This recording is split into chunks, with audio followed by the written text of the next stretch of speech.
Dictation start होगी 3 second बाद। 1 2 3 start.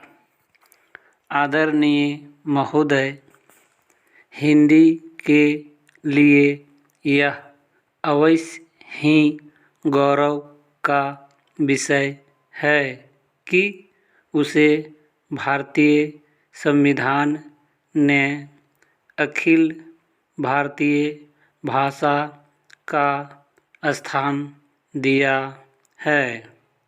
इससे हिंदी भाषियों और हिंदी से संबंध रखने वाली सभी संस्थाओं का दायित्व बहुत बढ़ गया है। संविधान में हिंदी को यह ऊंचा स्थान दिए जाने का विशेष कारण यह था कि इसके जानने और बोलने वालों की संख्या भारत की दूसरी भाषाओं के जानने वालों से कहीं अधिक है। उन भाषाओं का भी अपना गौरवपूर्ण साहित्य है और उनके बोलने वाले अपनी भाषाओं के साथ प्रेम रखते हैं और उन पर गर्व करते हैं।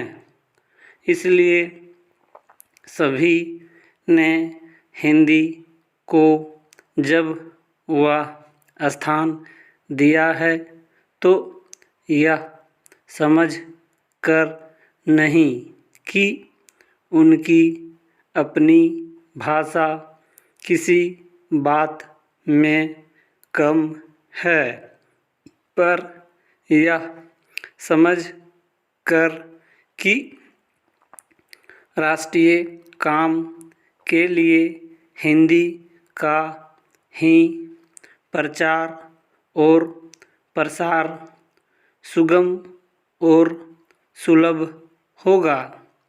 हिंदी को अखिल भारतीय कामों के लिए प्रधानता देते हुए प्रादेशिक भाषाओं को यहाँ के कामों के लिए प्रधानता दी गई है।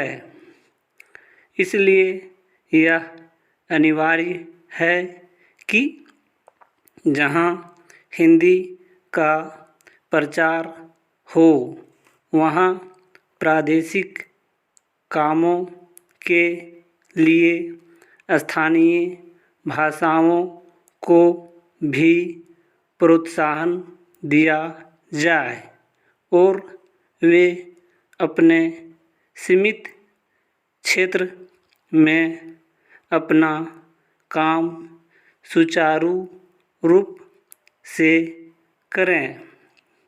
शायद यह कहना भी अनुचित न होगा कि हिंदी भाषी राज्यों में तो हिंदी का वही स्थान होगा जो किसी भी प्रादेशिक भाषा का उसके अपने राज्य में, पर अन्य भाषा भाषी राज्यों में सीमित काम और अखिल भारतीय क्षेत्र में प्रायः सभी काम हिंदी द्वारा किए जाएंगे।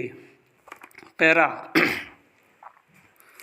हिंदी भाषियों का प्रयत्न यह होना चाहिए कि यह हिंदी भाषियों ने जिस सद्भावना से हिंदी को राष्ट्रीय कामों के लिए स्थान दिया है, उसी सद्भावना के साथ वे हिंदी के प्रचार में तत्पर हों।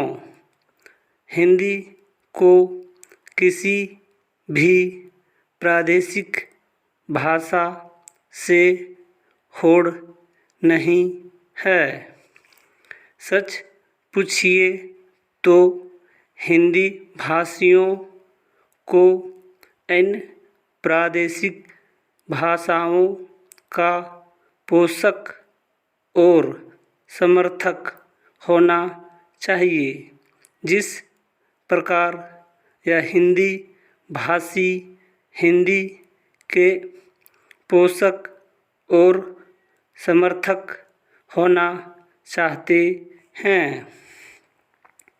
हिंदी भाषियों के व्यवहार और आचरण से यदि कहीं भूल से भी यह आभासित हुआ कि हिंदी इन सभी भाषाओं से अधिक समृद्ध, अधिक परिपुष्ट साहित्य वाली या प्राचीन तथा नवीन विचारों और भावों को व्यक्त करने में अधिक शक्तिशाली भाषा है और इसलिए इसको अधिकार है कि अखिल भारतीय राष्ट्रीय कामों के लिए यह राष्ट्रभाषा मानी जाए।